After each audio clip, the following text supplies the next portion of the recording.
Hello there folks of Motorcast and welcome to Motorcast for today's MotoGP podcast discussing the American Grand Prix all the way from Austin, Texas and the Circuit of Americas. And joining me today to discuss that Grand Prix is your usual Benny and Matthew. Sadly Dan can't make it today. Dan is feeling unwell and hasn't been good for a long time, so the sooner Dan gets back the better for us. But a bit of a quiet race, wasn't it folks? But a bit of a shock actually, because the winner of the first two races, Vinales, made a mistake and his teammate took the lead of the championship, Benny, so a bit of a shock.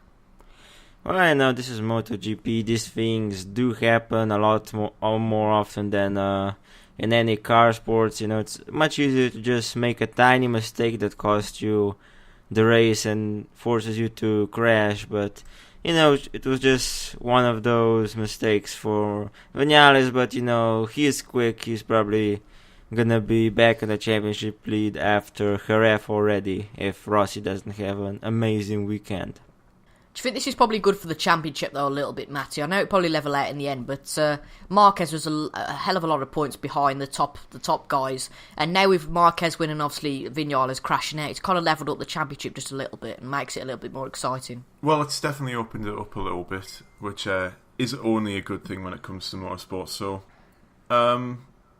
I think. I'm not sure that Rossi necessarily, with the results of the first few races, deserves to be leading the championship. But it is early days, so. And I think with Vinales, I think this will probably be a little bit of a shock to the system at the moment, considering he's been on a wave of a high so far. But I don't think it will do him any, bad. And like Benny said, coming into the later part of the season, he should be back up on the form. And it's good to see Marquez back as well. And actually Pedrosa too, in the race. Both of them having a nice little dice in the first half of the race, which was good to see. Yeah, like you say there, Benny. Were you shocked with Pedrosa? I mean, I know he's quite a lightweight, which means he can accelerate off the corners, but he held Marquez off for a long time, and even though Marquez was a lot quicker in the end, I think maybe a lot of us felt that for Pedrosa's sake, that maybe he could have got this win. Well, I guess it's not that much surprise if you look at everything that Dani achieved. The only thing he's missing is the World Championship in MotoGP, which he's been so close on so many occasions, and I think he deserved to be champion at least once, so it's a bit of a shame that he wasn't. But after Michelin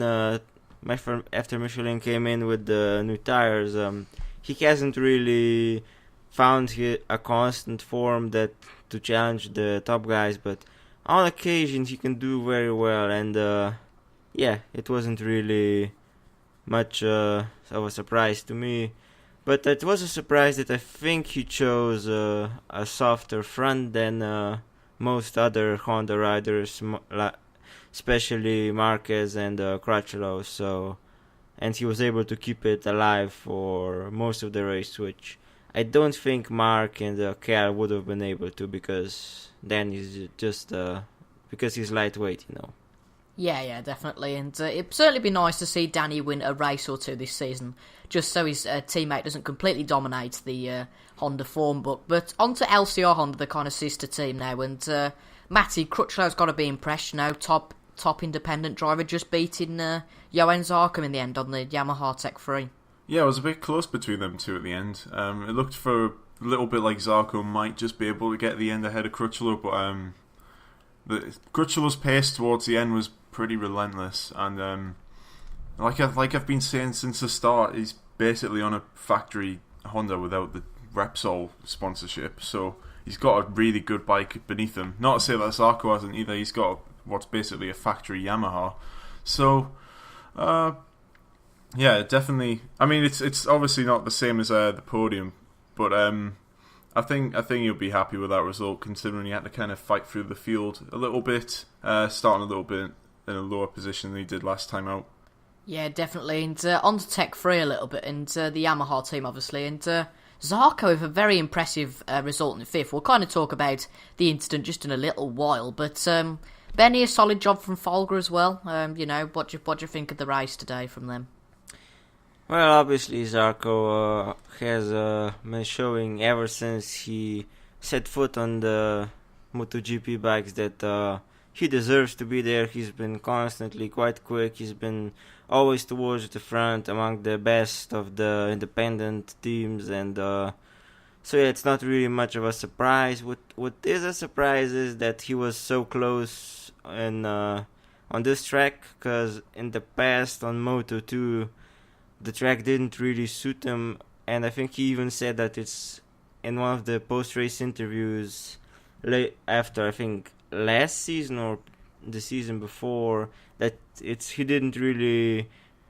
was really a bit lucky to finish on the podium because he didn't really do well at this track, so that's mighty good from him. And Folger, just another solid race from him. I guess he could have been a bit higher, but I think he just had a bit too much tire wear and just couldn't keep up the pace throughout the whole race. And definitely a talking point with Zarco, and obviously the incident with Rossi, and maybe Zarco pushing his limits a little bit, but a harsh penalty. I mean, I know it's only 0.3 seconds, but a harsh penalty there for Rossi, wasn't it, Matt?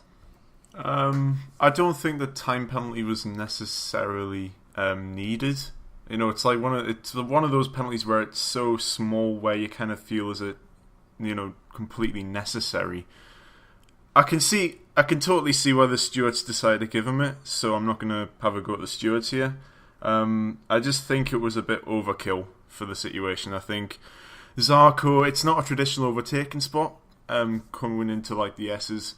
I don't think Rossi necessarily saw him or expected the Zarco to make a move, and I think if Rossi had gone for the corner, normally there would have been a certain crash.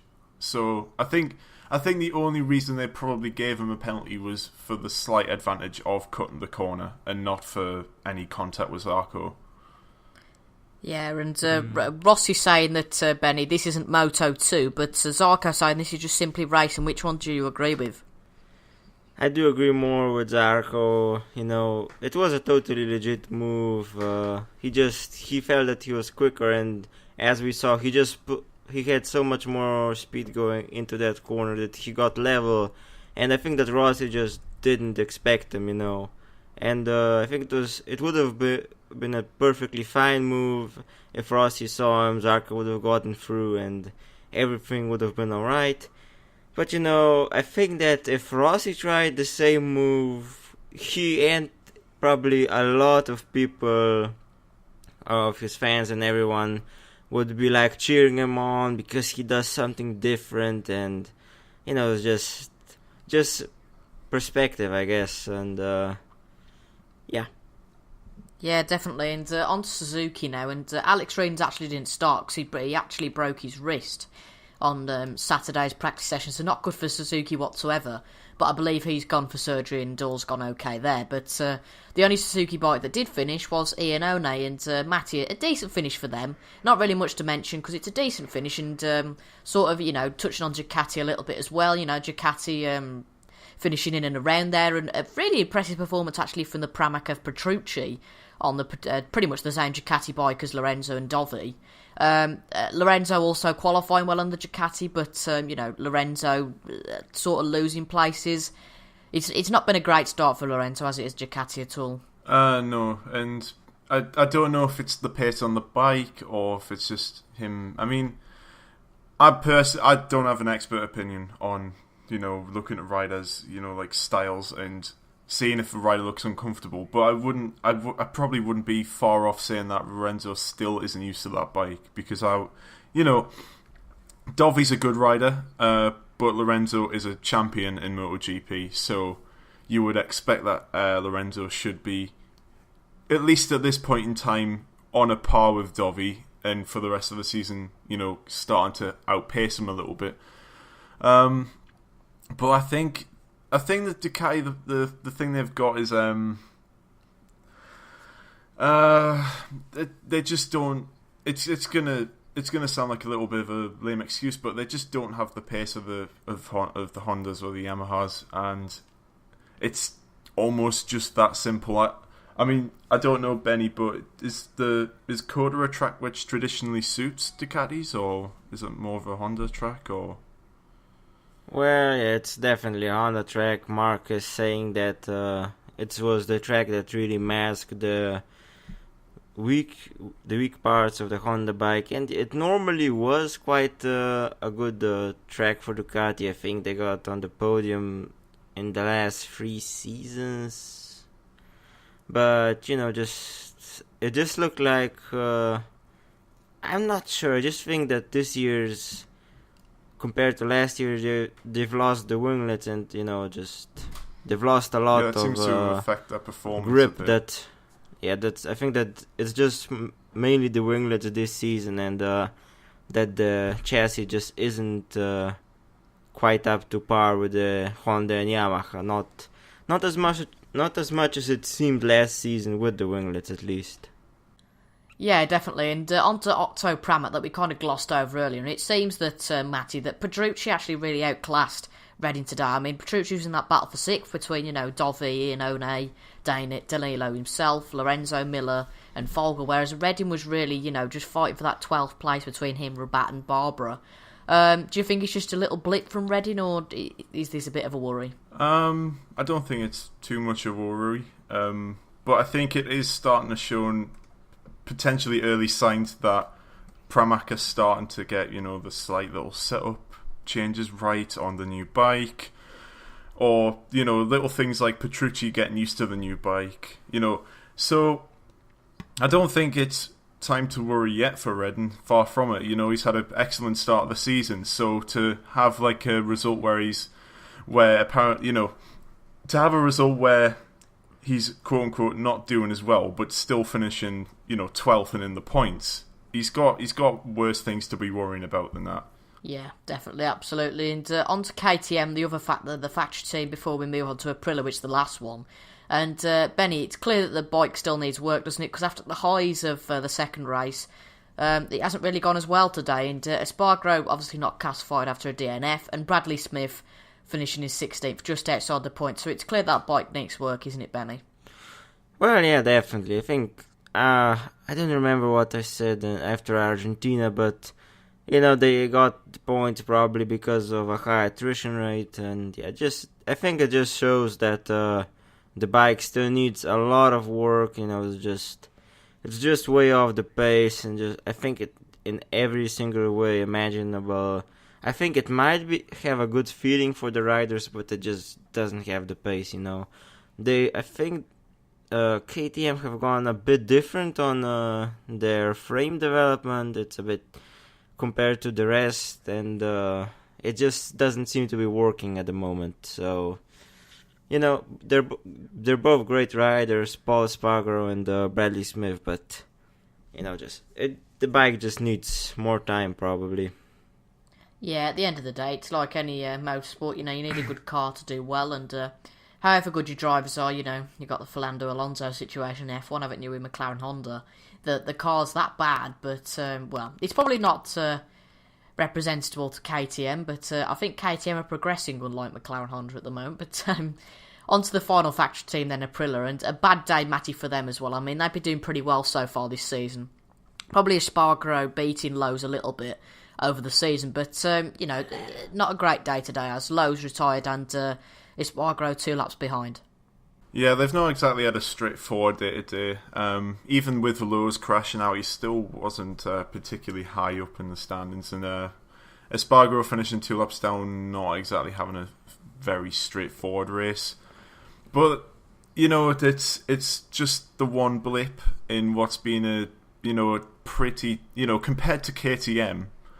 They've had a much better start of the season, and they'd be looking at KTM as the kind of the almost like not the benchmark, but their closest rivals. So if they're consistently still ahead of KTM at the moment, then I think they can look back and say it was solid. It's a solid start of the season. But yeah, they'll be disappointed with this because far from straightforward day for both riders. Any other opinions on Aprilia, Benny? Well, I just Lowe's still needs to get acquainted with the bike, and he just doesn't seem to have found himself yet on a MotoGP bike, and the Aprilia probably isn't the easiest bike to ride at the moment. But yeah, overall it was definitely quite a tough weekend, and the bike just didn't seem to be suited to the track this time. And I think they both fell on Saturday once or twice, and it just shows that it just wasn't their weekend, basically. Yeah, definitely. And moving on to Marc VDS then, just before we go on to our last two teams. And a good day for them. Jack Miller did really well in qualifying, getting to the last group of qualifying and finishing 10th. And actually, he was only, 4.5 seconds behind Dovizioso in 6th. And only 18 seconds behind the leader, Marquez, which actually isn't too bad going, considering the bike isn't the most brilliant. And Rabat only 30 seconds behind the leader. A little bit further behind, but I think that's just the way that the race goes in terms of battles. But 9 points that was for them today, Benny. A solid day for them, really. Well, yeah, I can't really add anything. Miller has been driving quite well this weekend, but Rabat has shown a bit better pace than in the first 2 races of the season, but still needs work. Yeah, definitely. I mean, it is tricky with this race because Marc VDS didn't really do much, but they got some real solid points. That's good for them. But on to the last 2 teams, which are Real and Aspar. And Real just winning that battle today for points, and Barbara got 2 points, Bautista got 1. And obviously Baz and Abraham both retired, so not really much to talk about for them, but still, Matty, some solid points for both Ducati teams. Yeah, I mean, when you're down in the bottom end of the points, any kind of points you get is kind of a big win. In this case, Real's taking it. There's not really a lot else to say.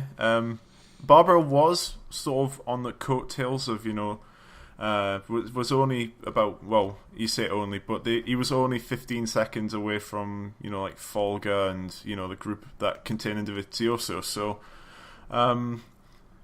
it's and it's not particularly close, but it's closer than what Bautista was, who was another 30 seconds down the road. So.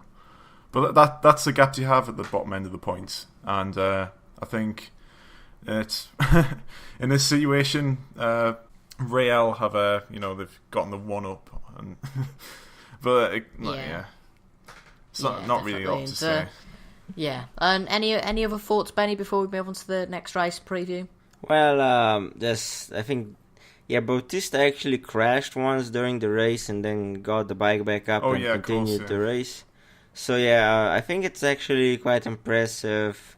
Well, impressive for Bautista and bad for KTM that Bautista was able to overtake Smith, and by the results it looks like he was even almost 14 seconds ahead. So KTM need real work. And hopefully, just previewing a race before we finish this podcast, fingers crossed, that race will be more exciting than Sunday's race at COTA. It is the Spanish Grand Prix at the Jerez track in Jerez, obviously. Obviously, that would not make sense if it wasn't in Jerez. But, that race last year, Benny, Rossi won. Can he win it again this year? Well, by the run of his form, maybe. Well, last year I think he had quite a tough first few races, finishing on the podium only in Argentina and even DNFing in COTA. And last year when they came to Jerez, he was just on it all weekend and nobody could match him. And I think this could happen again this year, but I think he's got an even quicker teammate this year in the form of Vinales, and both Honda riders will also be quite motivated because they're both Spaniards, and I think those are, and Zarco. Definitely, I think Zarco could do well. It's quite a interesting track, and Rossi could do well again. Yeah, and as we look at last race, actually, the Spanish guys on the grid actually finished second to 6th, and then 8th as well, and 10th. So a really good showing from the Spanish guys, but obviously I think there's a few less on the grid this year. But Lorenzo got second. I very much doubt that's going to happen this year on the Ducati, but you simply never know. So we're caught kind of 3 races into the season now. Do we have a title favourite? I mean, Vinales won the first 2 races. Marquez has won today. It's tricky to say, but at the moment, guys, would you say Marquez or would you say Vinales for the championship? Or would you even say the current championship leader, Valentino Rossi? Just don't say Tito Rabat, please. What are you on about? Tito Rabat is he's got a bit of a mountain to climb, but he is going to get there eventually, my boy. I think it's definitely going to be a 3-horse fight because you just can't rule out Rossi, Marquez, and Vinales. You could literally flip a coin and choose, but I think the Yamaha looks like a bit of a tighter package this year, so I think I'd go Vinales is the title favourite. Benny? Yeah, definitely quite a tough question. But yeah, I think I'm gonna agree with Matty with the Yamaha. It does look more of a overall better package, just more balanced, and it has been quick on all the tracks. As the Honda had some problems in Qatar, and even Argentina, Pedrosa wasn't doing the best. So yeah, I think I'm definitely gonna go. I'm gonna go Vinales, but I think that Rossi and Marquez are gonna put up quite a big fight versus Vinales, and it's gonna be an interesting championship to watch from start to finish. Yeah, definitely. You're absolutely right there, Benny. And in my opinion, it's going to be really tight. And if it swings the way it did last year, Marquez will win it because all his title rivals have simply had no luck in the second half of the season. And he simply won by, just staying on the bike, really. Hopefully that doesn't happen this year because, we want to be reviewing some top-class races with Tito Rabat winning some of them. So obviously Rossi won the race last year at Jerez, but, Rossi might win this year's race. But, Benny, what would your top 3 prediction be for this race? Top 3 prediction? I think Vinales is going to get back to his winning ways. He's going to win. Then we're going to see Rossi. I think the Yamaha is just going to be the better package than any other bike in Jerez. And in third, I think we're going to see a surprise in Zarco.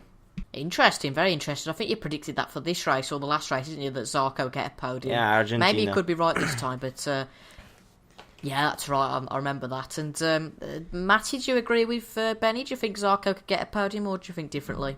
Benny's just chosen the top 3 that I would have chosen. So, well, then we've got expert opinions, so that must be right. So hopefully it is. I guess you could also see an outsider in like Crutchlow, or even if Folger decides to have a really good race. But you can't really count out the Hondas, even though the bike isn't as quick as the Yamaha. They should still be there. They're still on the shout for the podium and possibly even the win. And, hopefully we can have a really good season. And, we're 3 races in there. There's a hell of a lot of races to go. And you can catch every review for every race over on the Motorcast channel that you'll be on now. So make sure to subscribe if you haven't done already for MotoGP Podcast. You'll join me, Matty, Benny, and hopefully Dan for every round of the season. And apart from that, a bit of a boring race today, but fingers crossed it'll be better in Jerez. So we'll see you for the review straight after that race. So we'll see you then.